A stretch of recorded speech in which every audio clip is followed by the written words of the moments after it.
Hi again. Yeah, so I've been sitting on this idea for a while, ever since I'm back, and it has been 2 months ever since I moved back here from Australia. And this is kind of like the third or the fourth video that I'm making. Yeah, because I kind of deleted whatever that I did previously because it just feels weird, it looks weird, it sounds weird, so hopefully this is gonna be the one that gets uploaded. So yeah, I mentioned that I moved back here from Australia 2 months ago now. Yeah. And this video, it's not going to be a perfect video. It's just about me sharing and kind of like emotionally dumping my thoughts online. Yeah.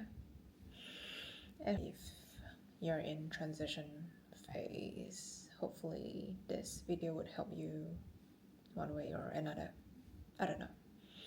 Yeah, just gonna put it out there, and if you find it relatable, then hopefully it helps you. Because I do hope that some of the things that I'm gonna say in this video was said to me before I made this transition. Yeah. So, there's definitely a lot of emotions that were going on when I was preparing my move back from Australia to here. Yeah, basically, I would just term it as coming back to Asia, coming back to Southeast Asia, coming back to where I thought I escaped from a few years ago. I have to say, after you move out, you start a new life, and then returning to where you came from, that was probably one of the hardest things. And I find it even harder than you taking the leap to go out and start a new life. Yeah, because you have to face a lot more things when you come back. Like, people would always assume that you come back because you failed, or you come back because you just couldn't make it. Well, basically it's the same thing, like you come back because you failed. But honestly, people just don't take it well when you're coming back, and it's definitely weird connecting to people coming back because you were away for so long. You kind of set up like a new life, a new routine in a new country, and coming back, people would kind of expect you to fit in what you were before, but you have already outgrown this part of your life. So it's hard for both sides, whether the people are whether be it yourself or the people that were expecting you to be what you were before you go out. So yeah, that's definitely a little bit hard. It kind of feel like being boxed up in an environment where people don't get you, but it's so weird to put it that way because those were actually your life before you went out and built a new one. Yeah. Of course, on top of that, some people are just not so nice. Well, even though you always hear people say you can just brush it off and not listen to it, but as a lot of people keep saying that, you really start to second guess your decision of coming back, whether be it what they say is true or not.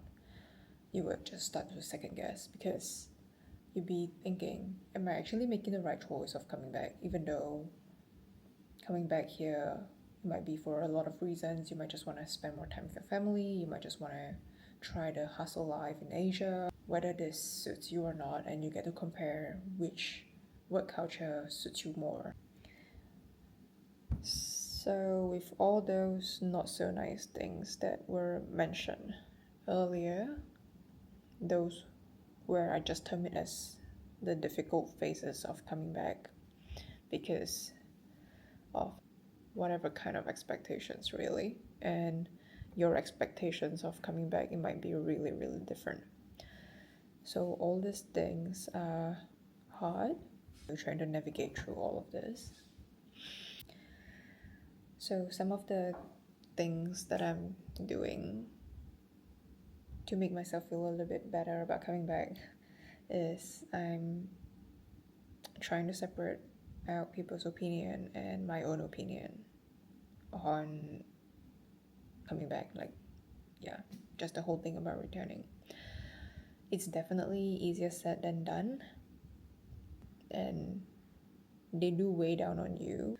Another thing would be reminding myself why I did this transition. To me, if I don't make this transition now, if I don't try out the Asian working culture now, I don't think I would try it ever again, because as you get used to it, as you climb the corporate ladder, you don't embrace change as much as you can, or as well as you can when you're younger. So yeah, this is just one of the things that I feel like I have to do it, and it's always at the back of my mind when I was in Australia.